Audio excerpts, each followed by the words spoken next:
दोस्तों, एक गांव में एक व्यक्ति रहता था।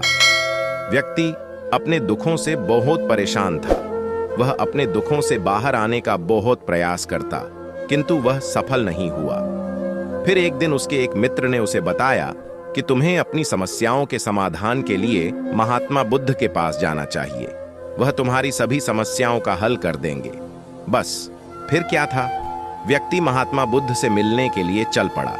अंततः वह महात्मा बुद्ध के पास पहुंचा और उन्हें प्रणाम करके बोला, हे बुद्ध, मेरी जिंदगी में इतने दुख क्यों हैं, इतनी तकलीफें क्यों हैं। व्यक्ति की बातें सुनकर महात्मा बुद्ध बोले कि बताओ, तुम्हें कौन सा दुख है। व्यक्ति ने कहा, अपने कितने दुख आपको बताऊं, मेरी पूरी जिंदगी दुखों से भरी हुई है। ऐसा लगता है जैसे खुश होने के लिए मेरे पास कुछ है ही नहीं। जो मेरे रिश्ते हैं, उन रिश्तों से भी मैं दुखी हूं और मेरे शरीर में भी बीमारियां होती रहती हैं। एक के पीछे एक दुख होता ही रहता है। वह व्यक्ति आगे कहता है, ना मैं अपने रिश्तों से खुश हूं, ना मैं अपने परिवार से खुश हूं, ना मैं अपने मन से खुश हूं और ना ही अपनी जिंदगी से खुश हूं। लगता है ऐसी जिंदगी होने से अच्छा है कि मैं मर जाऊं। कोई मतलब नहीं है जीने का। व्यक्ति जब बोलते बोलते रुक गया, तब महात्मा बुद्ध ने उस व्यक्ति से पूछा कि बताओ, तुम्हारे इन सभी दुखों का क्या कारण है। व्यक्ति बोला, मैं आपके पास इसीलिए तो आया हूं कि आप मुझे बताएं कि मेरी जिंदगी में इतने दुख क्यों हैं, इन सब का क्या कारण है। यदि मैं जानता कि मेरे दुखों का क्या कारण है, तो मैं उस कारण का उपाय स्वयं ही कर लेता। महात्मा बुद्ध मुस्कुराए और उस व्यक्ति से बोले, तुम जरा गहराई से सोचो, विचार करो और देखो कि कहां है तुम्हारा दुख, क्या कारण हो सकता है। उस व्यक्ति ने बहुत सोचा, लेकिन उसे कुछ समझ नहीं आया। जब उसे कुछ समझ नहीं आया तो बुद्ध ने उत्तर दिया, तुम्हारे सारे दुखों का कारण तुम स्वयं ही हो। तुम्हारे मन की आसक्ति है, तुम्हारे मन का मोह है। तब व्यक्ति अचंभित होकर बुद्ध से बोला, मैं समझा नहीं कि मेरे मन का मोह मेरे सारे दुखों का कारण कैसे हो सकता है। तब महात्मा बुद्ध ने उसे 3 छोटी छोटी कहानियां सुनाई। पहली कहानी, एक दिन जंगल के किनारे एक पेड़ पर एक व्यक्ति बिना सोचे समझे चिपक कर चिल्लाने लगा। उसने कहा, कोई मुझे इस पेड़ से छुड़ाओ, इस पेड़ ने मुझे पकड़ लिया है। उसी समय एक गुरु और उसके शिष्य वहां से गुजर रहे थे। अचानक उनकी नजर उस व्यक्ति पर पड़ी जो पेड़ से चिपक कर चिल्ला रहा था।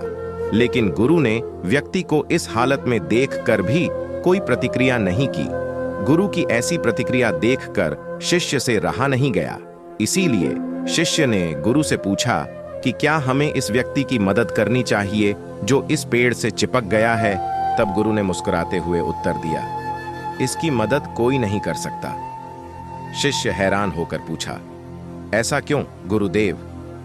गुरु ने विचार करते हुए कहा, इस व्यक्ति ने खुद ही पेड़ को पकड़ लिया है और जिस इंसान ने भी खुद किसी चीज को पकड़ा हुआ है, उसे कौन छुड़ा सकता है, उसे कौन बचा सकता है। इसे तो मैं भी नहीं बचा सकता। अपनी पहली कहानी खत्म करने के बाद गौतम बुद्ध उस व्यक्ति से बोले, जिस तरह उस व्यक्ति ने खुद ही उस पेड़ को पकड़ा हुआ था, वैसे ही तुमने भी सारे दुखों को खुद ही पकड़ा है और ऐसी परिस्थिति में मैं भी तुम्हें नहीं बचा सकता। फिर महात्मा बुद्ध उसे दूसरी कहानी सुनाते हैं, जो कि एक मकड़ी के बारे में है। गौतम बुद्ध इस कहानी में बताते हैं कि एक मकड़ी जो दिन रात मेहनत करके खुद के लिए जाल बुनती है, वह उस जाला बुनती जाती है और एक दिन ऐसा आता है जब जाला बुनते बुनते वह खुद उसमें फंस जाती है। वह उस जाले से बाहर आने की बहुत कोशिश करती है, लेकिन चाहकर भी उस जाले से बाहर नहीं निकल पाती है। ऐसे ही तुमने भी अपने खुद के जाल बना रखे हैं। तुमने अपनी जिंदगी में ना जाने कितने ही रिश्ते बनाए हैं, ना जाने कितनों से मोह लगाया है, कितनों को अपना माना है और उनमें मोह रखने के कारण आज वो तुम्हें दुख दे रहे हैं। अर्थात तुम खुद ही अपने दुख का कारण बन जाते हो।